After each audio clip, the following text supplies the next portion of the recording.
ঝাল হয়ে গেছে, আমরা নামিয়ে নিয়েছি।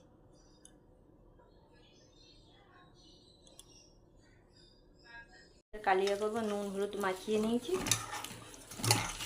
দিয়ে আমি মাছটা ভাজছি।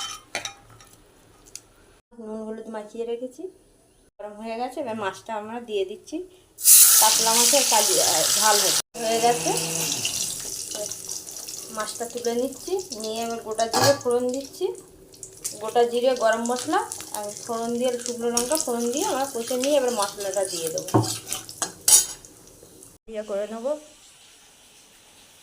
সর্ষে এই পোস্ত দিচ্ছি, একটু পেঁয়াজ, টমেটো দিচ্ছি, কাঁচা লঙ্কা আর পেঁয়াজ আর একটু আদা দিয়ে বেটে নেবো, নিয়ে মাছের কালিয়া করবো। একটু আদা দিয়ে দিচ্ছি, শুকনো লঙ্কার গুঁড়ো দিয়ে দিচ্ছি, ধনের গুঁড়ো, জিরের গুঁড়ো সব দিয়ে আর একবার বেটে নেব। হলুদ, লবণ দিয়ে বেটে নিচ্ছি, নিয়ে এবার মাছের কালিয়া।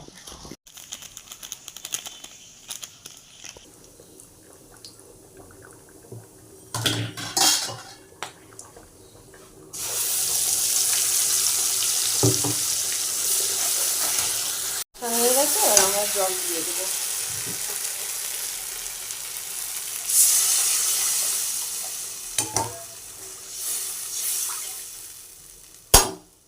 তারপর মাছ দিয়ে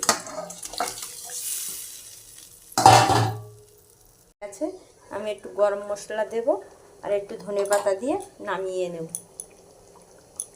ঝাল হয়ে গেছে, আমরা নামিয়ে নিয়েছি।